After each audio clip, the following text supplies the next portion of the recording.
Bonjour à tous. Alors cette fois-ci, présentation d'un kit maison entre guillemets, puisqu'il s'agit donc d'une figurine de Link. Alors tirée de la saga des jeux vidéo Zelda, distribué et édité chez Nintendo. Et donc ce Link là, alors si on regarde les différents détails des pièces imprimées, serait issu donc du dernier opus Breath of the Wild, mais avec la tenue de Twilight Princess. Alors, Breath of the Wild, je le sais parce qu'il a la petite tablette ici qui est caractéristique de cet opus, et également le bouclier qui correspond bien à cet opus là. Donc le fichier d'impression, je l'ai acheté, c'est pas un fichier gratuit, mais je l'ai pas payé très cher, je crois que j'ai dû le payer 2 € ou quelque chose, voilà, autour de 2 €. Et je l'ai imprimé donc avec ma halotte, impression, une petite imprimante résine bien sympa que je vous ai présentée déjà. Donc là, pour information, par rapport à la taille finale théorique du fichier, là je l'ai réduit de 50%. Là il est 2 fois plus petit que le fichier d'origine. Donc là je vous donne la taille du socle, donc qui est réduit à 50%. Alors faites pas attention aux trous. Les trous, c'est des trous que j'ai ajoutés, que je vais boucher. Et encore, je sais même pas parce qu'ils seront pas visibles. C'est parce que j'ai imprimé ces parties-là qui sont assez grosses. Pour économiser de la résine, je les ai imprimées en creux. Et donc, quand on imprime quelque chose en creux, faut prévoir des trous déjà pour que l'impression se passe bien, pour pas qu'il y ait l'effet ventouse. Puisque à chaque coup que vous imprimez, il y a un effet ventouse qui se fait sur le fond du bac.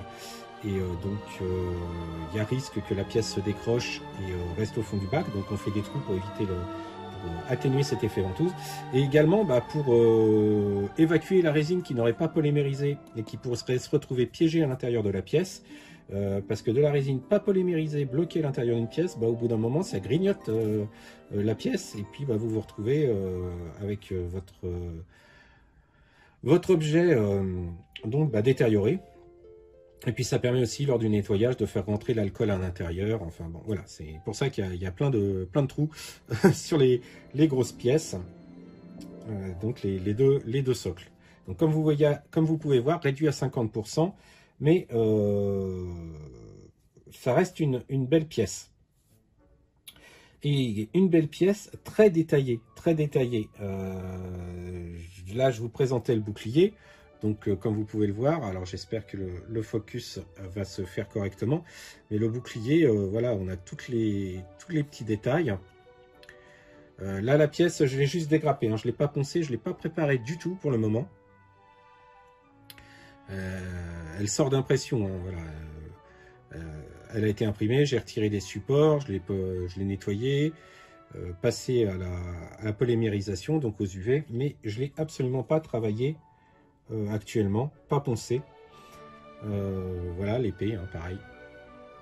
Donc un très beau détaillage. Alors si, là j'ai bouché un trou ici. J'ai une petite truc bizarre à l'impression, là je m'étais retrouvé avec un trou ici, donc je l'ai bouché avec du mastic de chez Tamiya. Donc là vous avez le fourreau de l'épée, donc comme vous pouvez voir, enfin j'espère que ça passe à l'écran. Donc l'imprimante a bien détaillé, mais le fichier, lui, de base, donc, est déjà très détaillé. La tête de Link, donc avec les détails de la chevelure. Bon, il y a un petit peu de travail de ponçage et des trous, des marques, des supports.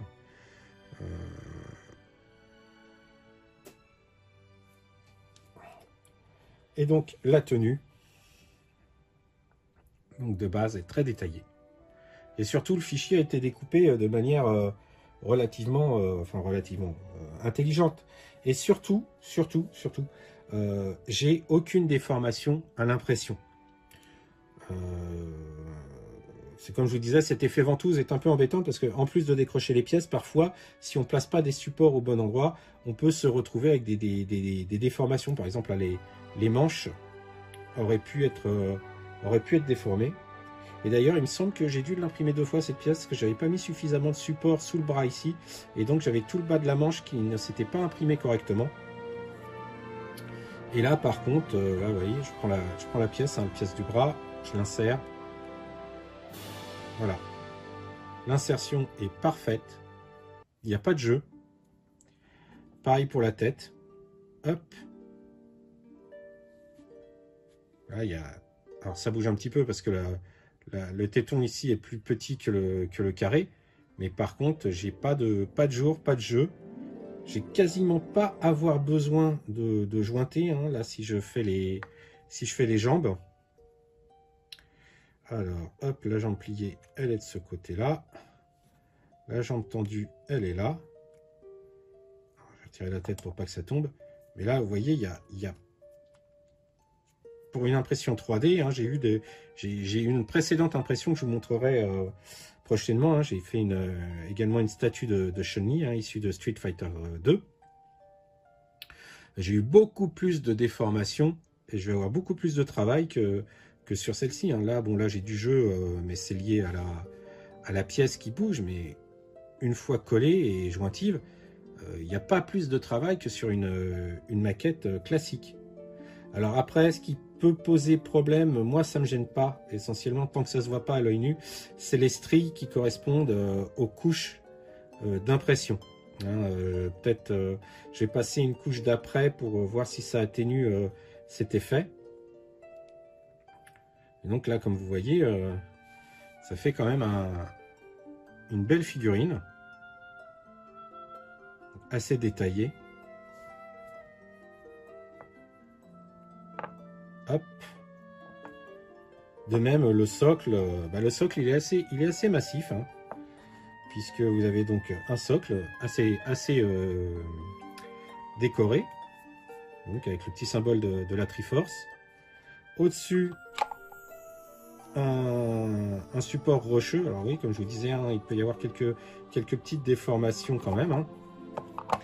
Donc hop, première pièce du support.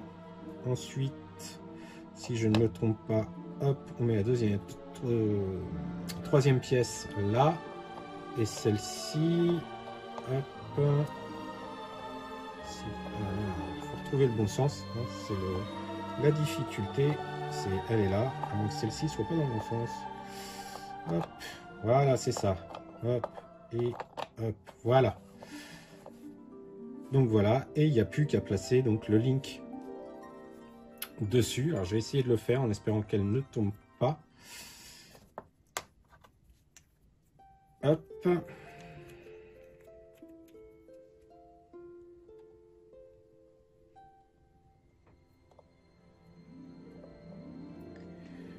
Donc voilà. Bon, je mets pas toutes les autres petites pièces, mais bon, vous avez la petite sacoche là qui s'accroche à l'arrière, là, ici. Déjà le trou, hein, tout est déjà prévu hein, sur ce modèle-là. Le fichier STL est vraiment très très bien pensé. L'autre bras, là, qui tient l'épée. Hop. Comme je vous disais, ça s'ajuste parfaitement. Le bouclier. Hop. Donc la tête.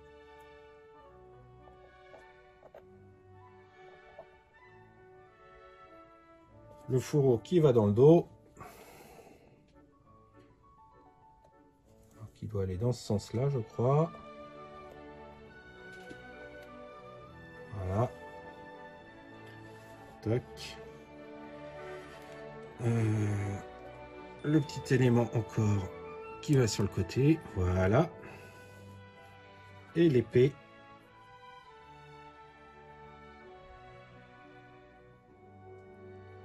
Voilà. Donc voilà ce que devrait donner la figurine au final.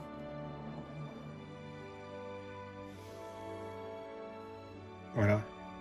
Vous voyez, j'ai fait que emboîter. Hein. Donc le fichier, comme je vous disais, est vraiment très bien pensé et très bien découpé.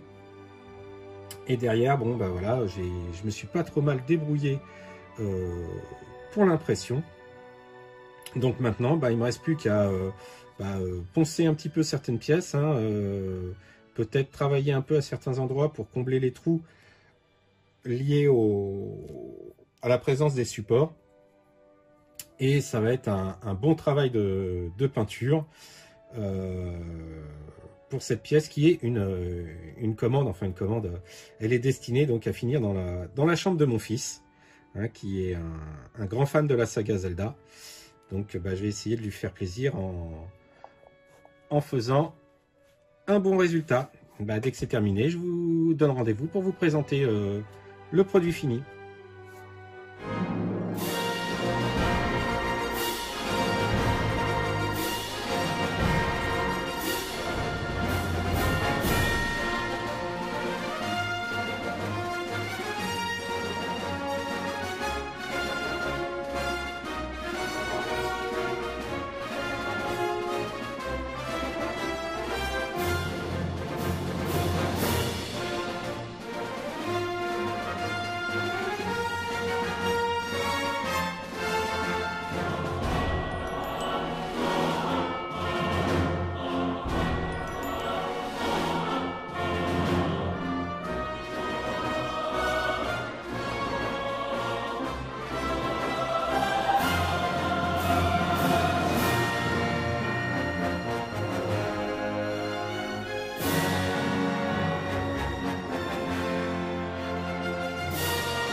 Et voilà, donc le résultat, après, je sais pas combien de temps j'ai dû mettre, peut-être ouais, 2 petites semaines. 2 petites semaines, donc hors impression, hein, donc 2 semaines de travail sur l'assemblage et la peinture de cette figurine, hein, de cette statue, hein, donc, qui est une impression 3D. Bah, je suis plutôt satisfait du résultat, hein, comme vous voyez, encore une fois pour comparer l'échelle. Je rappelle que je l'ai imprimé à 50% de sa taille finale théorique. Alors bon, ok, j'ai fait une autre figurine assez simple avec Gali, hein, je vous renvoie vers la vidéo traitant du sujet. Mais bon, c'est vraiment là la première figurine résine que je fais avec un assemblage de plusieurs pièces. Et également, alors comme d'habitude, je vais arrêter le mouvement de rotation pour pas attraper mal au cœur. Donc c'est la première vraiment figurine, c'est vraiment la première figurine, pardon, que je fais de A à Z avec vraiment pas mal de pièces et des traitements avec différentes couleurs et autres. Et j'en suis relativement content. Alors mon fils lui est ravi, donc objectif atteint, hein. Moi je suis relativement content, mais bon, comme toute personne, hein, on se leurre pas, hein, nous les maquettistes ou les figurinistes.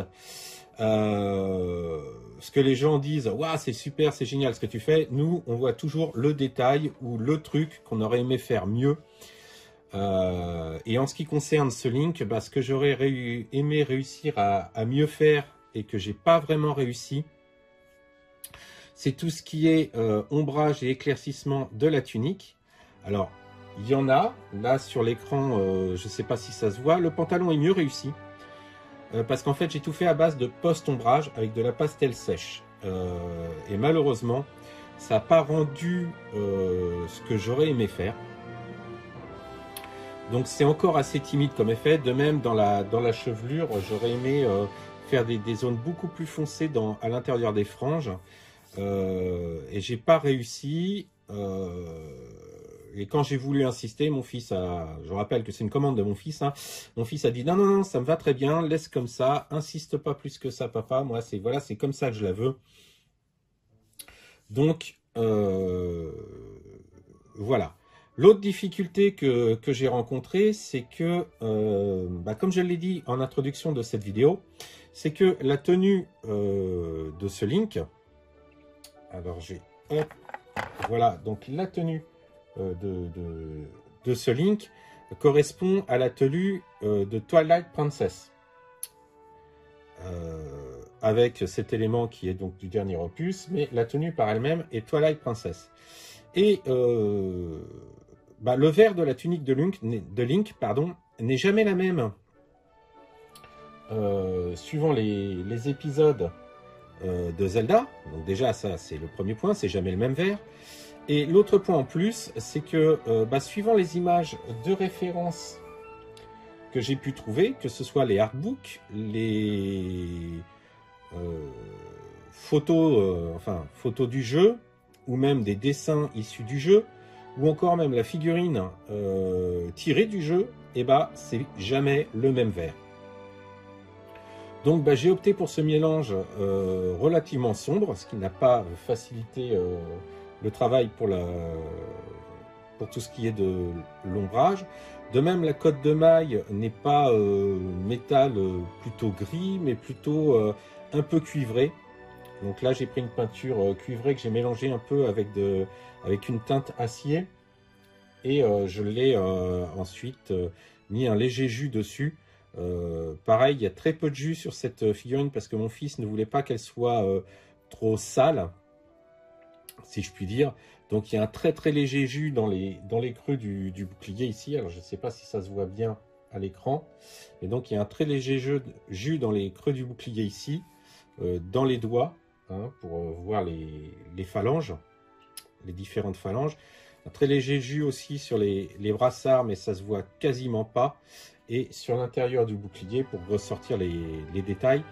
Mais à part ça, et bien sûr hein, sur le socle, mais ça je vais revenir dessus, hein, le socle, j'ai appliqué une technique très très simple pour avoir ce rendu. Sinon, il est brut. Les yeux, je les ai repris en plusieurs fois, hein, comme vous avez pu voir sur le whip, hein, puisque j'avais fait des yeux, un regard qui était relativement simple, mais je trouvais qui était réussi. Mais je trouvais que c'était pas fidèle à la figurine, enfin au personnage de Link dans le jeu, et c'était plat, joli mais plat. Donc j'ai juste repris un peu la forme des yeux et fait le tour de l'œil à la peinture noire. Alors, je ne sais pas si ça se voit vraiment bien, sinon bon, il y avait les photos dans le working progress. Et je trouve que j'ai pas mal réussi quand même hein, ce regard. Hein. C'est vraiment le truc qui m'angoisse à chaque coup sur ce type de figurine. Les couleurs, je les ai retrouvées à travers différents artworks. Concernant le travail sur la figurine, il y a quelques éléments que j'aurais pu poncer un peu mieux, hein, qui même avec l'après ne ressortaient pas moche, mais bon là si on met le nez dessus, on voit quelques marques encore de support, que ce soit sur le bonnet, les franges, un peu sur l'intérieur des jambes aussi, mais bon ça ne se voit pas trop. Vous connaissez mon amour pour le détaillage, enfin pour la peinture au pinceau. Donc les grands aplats ont été faits à l'aérographe et tout le détaillage a été fait au pinceau. Et là, je me suis vraiment amusé comme un petit fou. Alors autant je n'aime pas peindre les grandes surfaces au pinceau parce que je trouve que je suis pas doué tout simplement. Autant les petits détaillages type toutes les boucles, les rivets. Ici, les détails de la tablette Seika. Là, tout le détaillage du fourreau de l'épée. Là, les petites dorures sur la sacoche. Moi, je me suis vraiment régalé à faire ça. J'ai adoré. D'autres qu'on voit beaucoup moins, comme les boucles d'oreilles, on les voit quasiment plus. Pourtant, je me suis amusé à les faire. Le bouclier aussi, je me suis bien amusé. Et pour ce qui est du dallage, enfin de la roche, bah, c'est tout simple, hein. J'ai fait une première couche en gris très très foncé. Un premier brossage à sec en gris un petit peu plus clair pour voir où est-ce que j'allais. Et ensuite, j'ai appliqué un jus acrylique. Hein. J'ai pris de la peinture type gouache que j'ai mélangé avec de l'eau. J'ai badigeonné l'ensemble, j'ai laissé sécher. Et ensuite, j'ai refait un brossage à sec gris, gris plus clair que la tonalité. De toute manière, le jus avait assombri la roche. Et j'ai terminé par un brossage à sec blanc, très léger. Et donc bah, j'ai obtenu ce rendu. Ensuite, un coup de vernis mat pour avoir le rendu final. Là, pour le socle, c'est un mélange de marron type bois.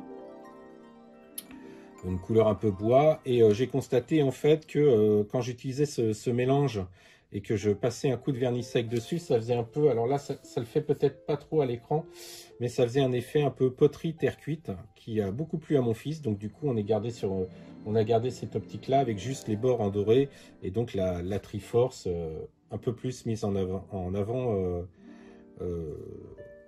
donc avec une peinture dorée. Le pantalon, c'est un ton beige avec de la pastel sèche pour ombrer certaines zones. Donc voilà, le tout donc avec un vernis mat. Et ensuite, tout le détaillage brillant a été fait après que le vernis soit appliqué pour garder le côté brillant au-dessus du reste qui est censé être mat. Donc voilà, moi je pense que je m'en suis pas trop mal tiré. Alors pas une première fois, hein, je commence à être alors je dirais pas habitué, mais je commence à faire un certain nombre de figurines. Mais bon, première impression 3D, première commande pour mon fils. Bah, le résultat est là. Après, c'est vrai, on était parti au départ sur un petit flocage sur les pierres avec de la mousse et de l'herbe. Et au final, il a dit non, tu laisses ça comme ça, papa, ça me va très bien. Ça aurait été moi, j'aurais peut-être un peu plus rajouté dans les creux, là, quelques touffes d'herbe, un peu de mousse, mais bon. Voilà, hein, les goûts et les couleurs, ça se discute pas. Moi, je me suis bien amusé à faire cette figurine. Et mon fils est satisfait, donc le contrat est rempli, c'est ce qui compte. Et ben, j'espère que vous avez été aussi emballé que moi à la vision du résultat. Je compte continuer sur ma lancée, mais là, je vais partir un petit peu de nouveau sur un kit en plastique injecté, mais bon, je vous laisserai découvrir quand ça sera fini. Vous pouvez suivre mes réalisations en temps réel sur ma page Facebook, le lien est dans la description. En attendant, bah, je vous souhaite de passer de bonnes semaines. Bon courage à ceux qui sont au travail. Et puis ceux qui ont du temps libre, bah, profitez-en pour faire un peu de maquette. Lancez-vous si vous n'avez jamais fait. Mais n'oubliez pas également de ne pas rester enfermé, de profiter du beau temps. Et je vous dis à très vite pour vous présenter un nouveau kit. Ciao!